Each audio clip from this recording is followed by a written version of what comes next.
This happened 2 years ago in Halloween of 2023. I'm a 25-year-old male, but at the time of this story, I was 22. I had a long day of work due to a festival we had where we had parents bring their kids to the center for various activities such as many different competitive games, a costume contest, trivia for candy, and a kids vs parents dodgeball game. Overall, it was a very fun time, but it was definitely tiring. For context, I'm a community worker, so doing community events is pretty much what I do on a normal basis, but it's also draining, if that makes sense. Anyway, after it was all done, I went home and was ready to call it a night. About an hour after I got home, it was around 6 something, my little sister called me. My sister, who I'll call Savannah, wanted me to take her and my nephew, who I'll call Jackson, trick-or-treating because neither our parents nor Jackson's parents felt like doing it. And as it usually goes, it fell on me to be the cool big brother to step in and make it happen. Savannah was 15 and Jackson was 11. Even though I wasn't feeling it at all, I got up, threw some clothes on, and headed to my parents' house to pick them up. Once I got there, I asked if they were ready, but Savannah was still finalizing her costume. She was dressed up as Raven from Teen Titans. She even had the white makeup on to give that ghostly appearance Raven usually has. Jackson was dressed as Sub-Zero from Mortal Kombat. Once Savannah was done, we got in the car and were on our way. I took them to a pretty busy neighborhood to make sure they got as much candy as possible. Upon arrival, we started going from house to house. Everyone we ran into was friendly and had plenty of treats to hand out. There was even one house where an older man gave them each a hot dog and a soda. He said every year for Halloween, he doesn't hand out candy. He grills food instead because he'd rather give kids something with protein since it's good for the body. Honestly, we probably need more people like that. We passed a lot of other kids and some gave compliments to Savannah and Jackson's costumes. I also saw some really cool costumes myself. Everyone in the area seemed to go all out. When we hit the last house for the night, we started walking back to the car. It was about a 10-minute walk since we had gone pretty far down the neighborhood. The neighborhood was less active now, and there weren't as many people out and about. That's why I got alarmed when I looked across the street and saw a person dressed in all black standing in a yard where there were no porch lights on. I'm surprised I even noticed them at all, but I tend to always pay attention to my surroundings. When I looked closer, it seemed like the person was wearing a hooded cloak with an all-black outfit and a mask because I couldn't see their face at all.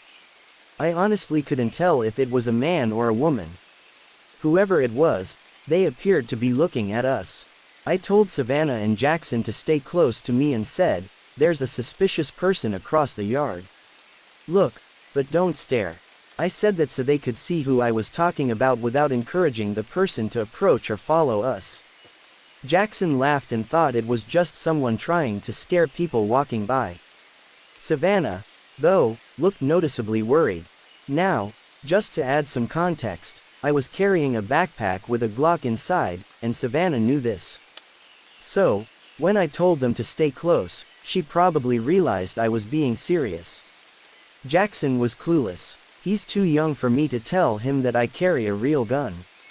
As we were walking away, it looked like that person was still watching us, even though it was hard to tell in the dark.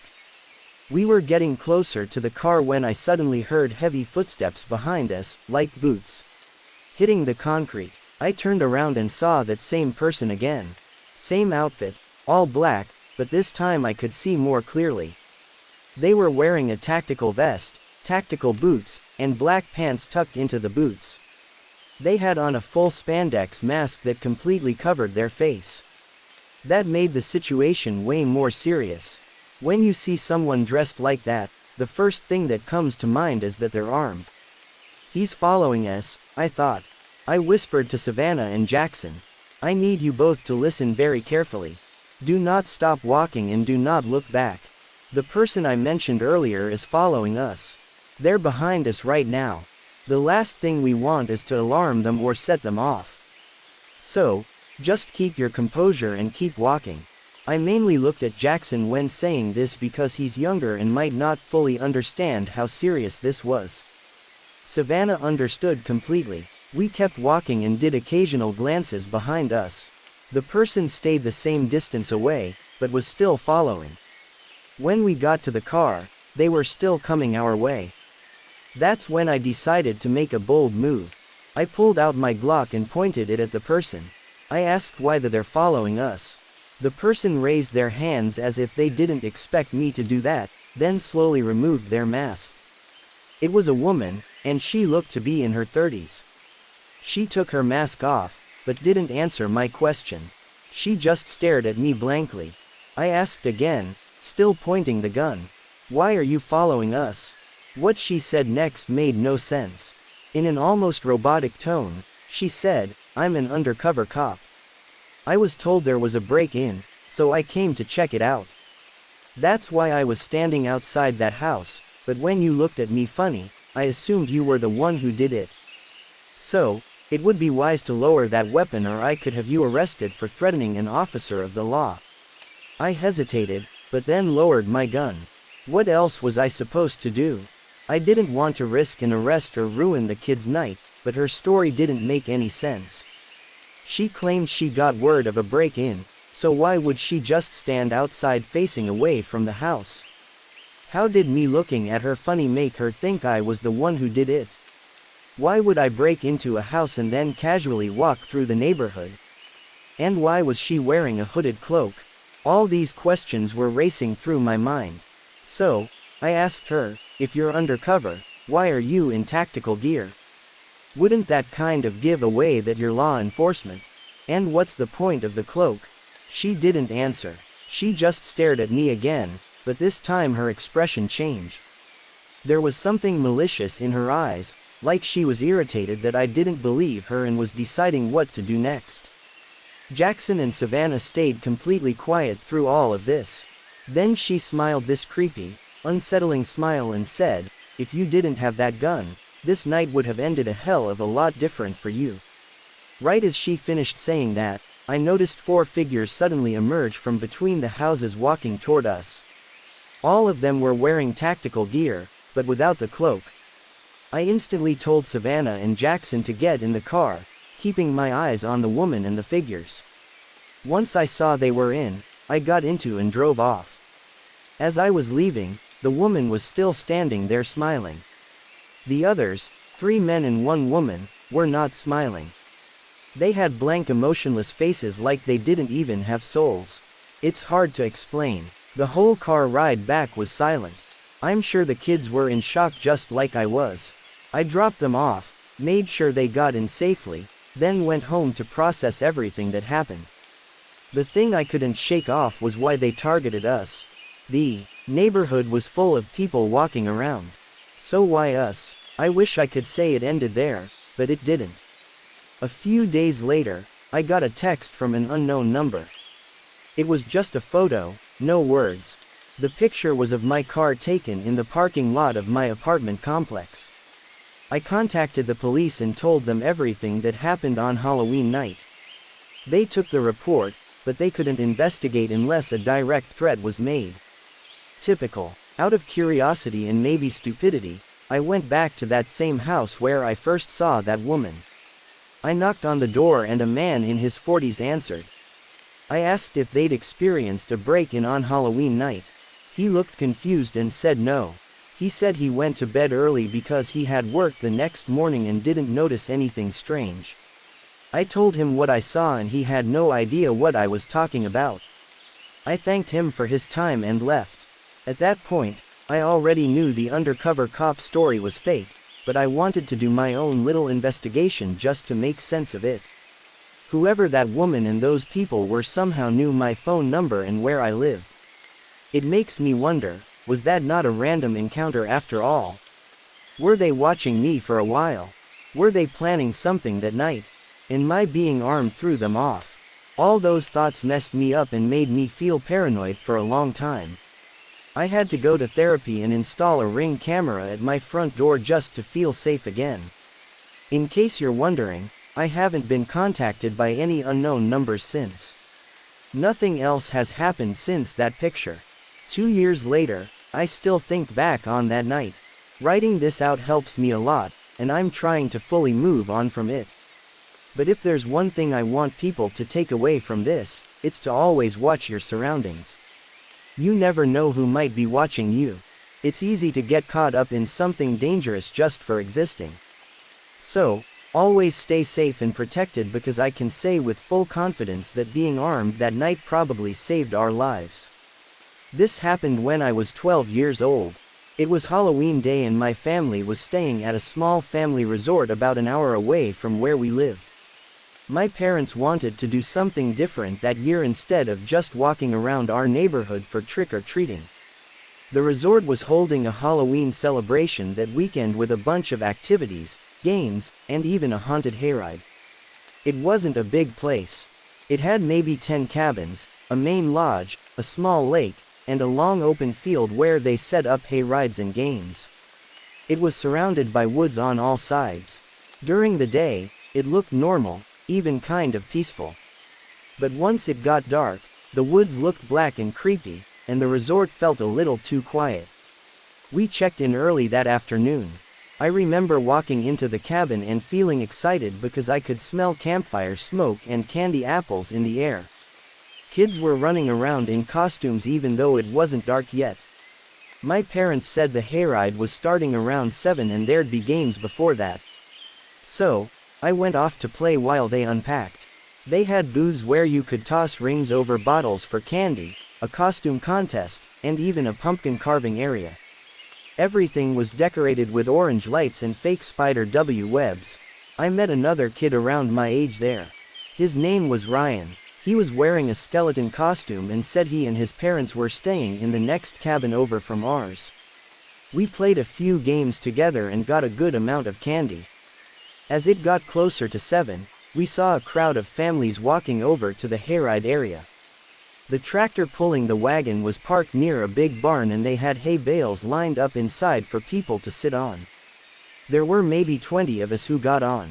The driver wore a scarecrow mask and there were workers dressed like zombies who would jump out during the ride to scare people. The ride started out fun.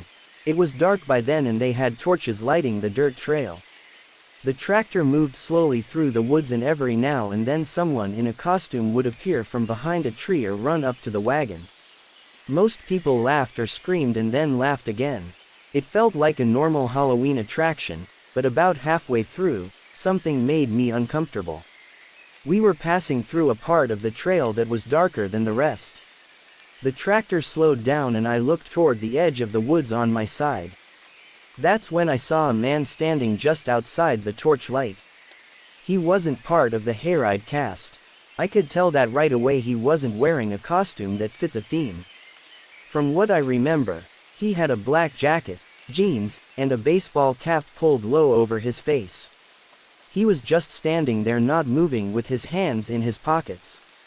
At first, I thought maybe he was one of the workers taking a break, but he wasn't doing anything. He was only watching. At one point, I made eye contact with him, or at least I think I did. Even though his face was shadowed, I could feel his eyes locked on me. I turned to look at the people around me to see if anyone else noticed, but no one seemed to. When I looked back, he was still there in the exact same position. I tried to ignore it for the rest of the ride, but I kept thinking about him. When the hayride ended and everyone got off, I looked back one more time toward the woods. He was gone. I didn't mention it to anyone right then. I figured maybe I imagined it or overreacted. We went back to the lodge where they had more games and food. My parents sat by a bonfire while Ryan and I went around collecting candy. Everything seemed normal again. About an hour later, I saw him again. Ryan and I were standing near the snack table when I noticed someone off to the side of the crowd. It was the same man. He wasn't close, maybe 30 feet away, but he was standing near the tree and watching again.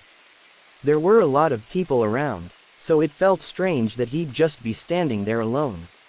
I remember my stomach tightening when I realized he was looking in my direction. I tried to get a better look at his face, but it was hard because of the lighting. I could make out a short beard and I think his hat had some kind of logo on it. I nudged Ryan and told him about the guy. Ryan looked over and said, maybe he's one of the workers. I said, he's not. He was in the woods during the hayride. Ryan shrugged and said, maybe he's a dad. I wanted to believe that, but he wasn't talking to anyone, just standing there. A few minutes later, when I looked back again, he was gone. Around 9 o'clock, if I had to guess, most of the little kids had gone back to their cabins. The event was winding down, but Ryan and I still had energy. We decided to walk around the resort before going in. There was a trail behind the cabins that led into the woods. Ryan said we should go a little way in to do something scary for Halloween before the night ended. I didn't want to go too far, but we had flashlights and I didn't want to look like a coward, so we walked down the dirt path together, laughing and daring each other to keep going. The farther we went, the quieter it got. The sounds from the resort faded until it was just the crunching of our shoes on the path. We only went maybe 200 feet in when we stopped near a clearing. There was an old wooden sign nailed to a tree that said private property. We started throwing small rocks at the sign and pretending to summon ghosts or something dumb like that. Then we both heard it. Footsteps. Heavy, slow footsteps coming from behind. As somewhere deeper on the path. We froze and turned around. Ryan whispered, probably another kid. But it didn't sound like a kid. Whoever it was walked with weight like an adult. I shined my flashlight down the path. The light only went so far, and I couldn't see anyone yet. Then the footsteps stopped. For a few seconds, it was completely silent. Then a voice spoke. It said, "Hey there, boys." It was a man's voice. Calm, but somehow intimidating. Ryan looked at me and I think he realized the same thing I did. It was the man from the hayride. He stepped into the light just enough for us to see part of him. Same black jacket and hat. "What are you two doing out here?" he asked. "You like candy?" Neither of us said anything. He pulled something out of his pocket and held it up. I could see the orange wrapper. It was a Reese's cup. "I got a bunch more of these in my cabin," he said. "Come on, I'll give you some." Ryan took a step back. I remember his face going pale. The man took a few steps closer and then said, "You don't have to be scared. It's Halloween. I'm just giving candy out. I saw you boys on the hayride earlier." When he said that, my stomach basically dropped. I grabbed Ryan's arm and whispered, "Run." We both turned and sprinted down the path toward the resort. I could hear him behind us for a second. His footsteps were pounding hard as he started to chase. I didn't dare look back. My heart was beating so hard it hurt. The path seemed longer than before. When we reached the edge of the woods, I could finally see the lights from the resort again. I yelled for help as we ran out of the trees and back toward the crowd near the bonfire. A few adults turned toward us, startled. We didn't stop until we got right up to the people. I turned around expecting to see the man behind us, but he wasn't there. The path was empty. My parents came over right away asking what happened. I told them everything about the man watching me on the hayride, seeing him near the trees, and then following us into the woods. Ryan confirmed it all. My dad and another man grabbed flashlights and went to check the path, but they didn't find anyone. A few workers searched too, but he was gone. The resort staff called the local police to report what happened. They arrived about 30 minutes later and took statements from me, Ryan, and our parents. They said they checked the area, notifying nearby cabins to keep an eye out. That night, my parents didn't let me out of their sight. We stayed in the cabin with the door locked. I couldn't fall asleep for hours. Every noise outside made me jump. The next morning, the police came back and told us they searched the property, but didn't find anyone matching the description. No vehicles had been reported missing, and no one fitting that man's description had checked in. They thought maybe it was a trespasser from outside the resort. We left later that day. I remember staring out the car window as we drove past the woods, half expecting to see him standing there again. For weeks after that, I kept thinking I saw him on the side of the road, outside stores, even once at my school parking lot, but it was always someone else, or at least I hope it was. Ryan and I kept in touch for a while. He told me he couldn't sleep for days after it happened. Nothing ever came of this. The police never called again. The man was never identified or caught. Now I'm older, and when I think about that night, what scares me isn't what he did, it's what he could have done. If we had believed him for even a second, if we had walked toward him instead of running, I don't think I'd be here to tell this story. And every Halloween since then, whenever I see someone standing alone at the edge of a crowd, I always think of that man. Sometimes, people who look like they're part of the fun are watching for a different reason. My name is Roger and this happened to me on Halloween night 3 years ago. I'm 29 and work a boring office job, but it's good pay. When this happened, I was getting stuck with the stuff. Beginner's time off, the shifts nobody wanted, etc. So, when Halloween, my favorite holiday, rolled around, I was actually quite excited. It was never easy being the new guy at work. So, I was wanting to enjoy a night of seeing kids be kids and chilling out at home watching movies. At the time, I was living alone in a small house on the outskirts of town with my girlfriend, but she was out of town with her parents. It wasn't isolated exactly. I had neighbors, but the street got really quiet once the trick-or-treating hours ended. The families in the area usually shut their lights off around 9 p.m. Since I didn't have kids, I just handed out candy until the crowd died down. On several past Halloweens, before I got my own place, I was quite used to the occasional ding-dong ditch prank. That's why there is a trick-and-treat here and there. That year, Halloween fell on a Saturday, and I remember it was chilly but clear out.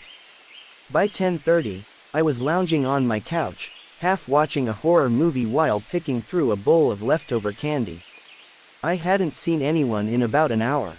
So, when I heard a faint knock at my side door, I assumed it was stragglers. But when I opened the door, no one was there, just the empty driveway and the faint rustling of leaves. I brushed it off. Kids play pranks all the time on Halloween. I headed back to my living room to finish watching The Conjuring 2. 15 minutes later, I heard the same sound again. Only this time, it was coming from the back door, the one that led to the small deck. That set off alarms in my head because nobody used that entrance. I froze in the living room, listening. The TV was off now, and I could hear it clearly, the metal rattle of the back door knob being tested slowly and cautiously. Whoever was trying my door was either checking if it was locked cautiously or believed it was unlocked and trying to be quiet. I crept into the kitchen, staying low, and that's when I saw him through the window.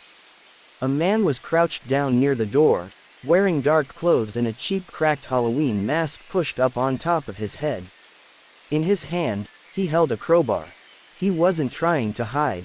He was deliberate and calm, like he knew I was inside and didn't care. I backed away quietly and grabbed my phone, whispering to 911 what was happening. The operator told me to stay on the line, lock myself somewhere safe, and not to engage. I didn't want to make noise by slamming the doors upstairs. So, I stayed crouched at the top of the steps, clutching a kitchen knife, whispering updates. I peeked down and saw the man move away from the back door. That's when I heard the faint pop of a window screen being pried off. He was at the basement window now. I whispered to the dispatcher, "He's at the basement." My voice was shaking. She told me officers were already on their way. Then came the worst moment. I heard glass crack. He was breaking the window. My blood ran cold, and it wasn't just a smash and grab. He knew I was there. And most burglars typically don't try to enter a home where they know someone's still inside. Minutes felt like hours. The dispatcher kept me talking quietly to make sure I was still okay. I heard footsteps crunching outside. The man was circling the house again. Then headlights swept across the blinds. Relief flooded me as flashing red and blue lights pulled up in front. The man bolted. I watched him sprint across my yard, but he didn't get far. The officers tackled him just past my driveway. I didn't even realize I was shaking until I saw one of the cops leading him back in cuffs. That's when I saw what he'd been carrying. The crowbar, duct tape, and zip ties stuffed in his bag. This wasn't a burglar looking for valuables. This guy had a plan, and it was something far worse. The police told me he had a long record of breaking into homes, and that he was suspected in some other cases where people had gone missing. To this day, I hate being home alone on Halloween. It's supposed to be about scares and fun, but whenever I hear footsteps or knocking outside at night, I can't help but remember everything about this night. The part that chills me the most is if the police had been just 5 minutes later, I might not be here to tell the story. The police later followed up weeks later. They told me what they found in his backpack. He had a Colt .45 handgun, several kitchen knives, and rope.